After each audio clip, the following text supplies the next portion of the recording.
Jemaat yang dikasihi dan diberkati oleh Tuhan Yesus, mari kita awali kehidupan di hari yang baru yang Tuhan anugerahkan melalui pembacaan dan renungan firman Tuhan. Terlebih dahulu mari kita bersatu dalam doa. Kita berdoa.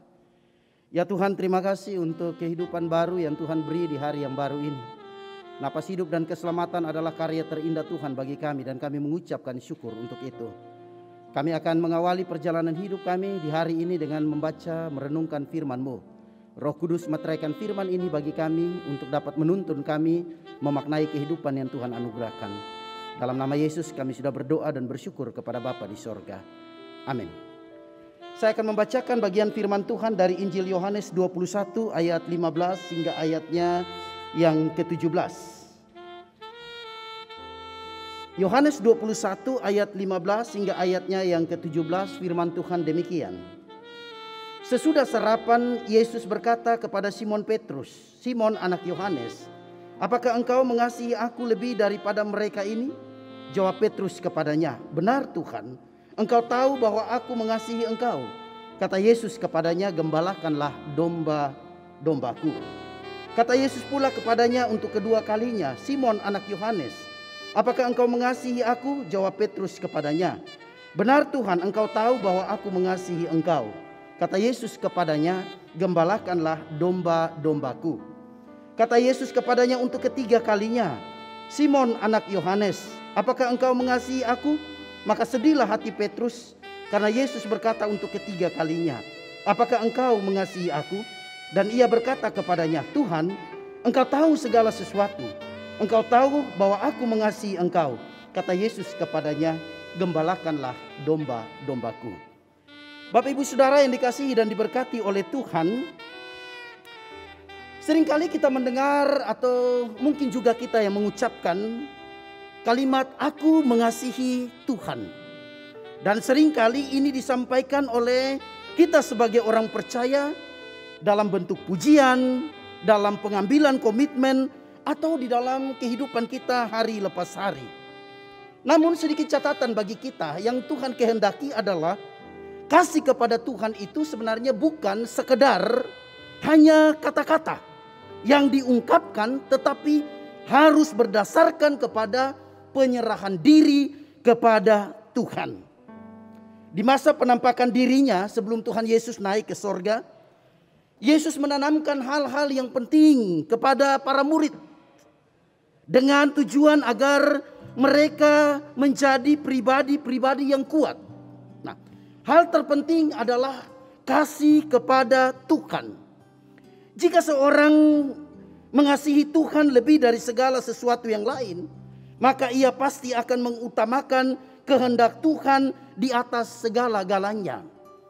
Dari percakapan Tuhan Yesus dengan Simon Petrus kita melihat Tuhan Yesus bertanya kepada Petrus sebanyak 3 kali, "Apakah engkau mengasihi aku?" Jawab Simon Petrus, "Engkau tahu Tuhan bahwa aku mengasihi engkau."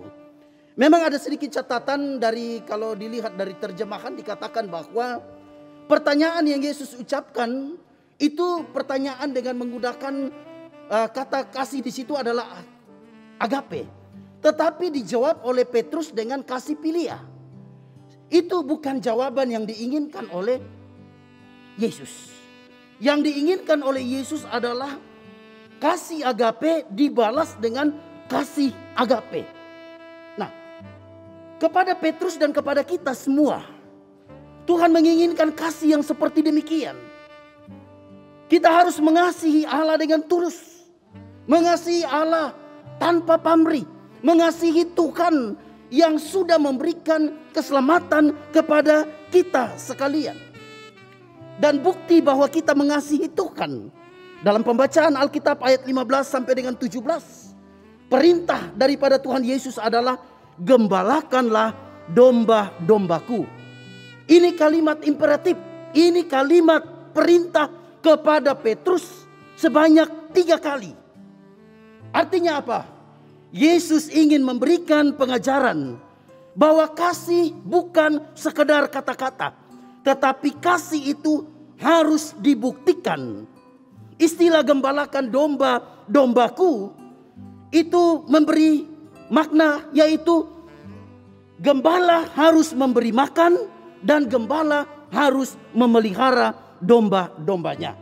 Bapak Ibu Saudara yang dikasihi dan diberkati oleh Tuhan, kita sudah menerima hal-hal yang baik dari Tuhan. Maka Tuhan juga inginkan bahwa yang sudah kita terima dari Tuhan itu pun yang kita sharingkan kepada orang lain. Dan kasih agape itu tidak terbatas kepada situasi dan kondisi. Ada harga yang harus dibayar. Catatan sejarah mencatat bahwa Petrus membuktikan kasihnya kepada Tuhan. Dia rela mati di tangan Kaisar Nero. Dan dia meminta kepada Kaisar Nero yang akan menghukum dia. Dia meminta supaya dia disalib secara terbalik. Ini bukti orang yang sudah hidup di dalam Tuhan. Dia melakukan lebih dari kata-kata, dari ungkapan, dari pujian. Dia merefleksikan itu dalam tindakan nyata di dalam keseharian. Sebuah pertanyaan bagi kita sekarang adalah sejauh mana Bapak Ibu Saudara dan saya bisa merefleksikan kasih Tuhan dalam hidup kita, dalam keseharian kita, dalam panggilan kita sebagai orang percaya. Mari kita memilih yang terbaik dalam hidup ini. Kasih kepada Tuhan harus lebih daripada kasih kepada dunia ini. Bahkan kasih kepada diri kita sendiri. Tuhan Yesus memberkati kita. Tuhan Yesus memberkati firman-Nya. Amin. Mari kita berdoa. Terima kasih Bapa untuk kebenaran firman Tuhan yang sudah kami terima pada pagi hari ini. Mengajar kepada kami untuk membuktikan, menunjukkan kasih kami kepada Tuhan. Bukan sekedar terbatas dalam kata-kata dan pujian atau sebuah komitmen. Tetapi itu harus dapat direfleksikan dalam panggilan kami sebagai orang percaya, murid-murid Kristus. Tolong kami karena ini penuh penyangkalan diri. Petrus harus membayar harga untuk itu. Dia mati dengan cara disalib yang terbalik. Tuhan tolong kami semua. Ada harga yang harus kami bayar. Tetapi kasih Tuhan jauh lebih besar daripada itu. Maka kuatkan dan teguhkan kami. Supaya kami tidak salah dalam memaknai panggilan Tuhan dalam hidup kami. Berkati kami semua, berkati jemaat-Mu. Dalam nama Yesus kami sudah berdoa dan bersyukur. Amin.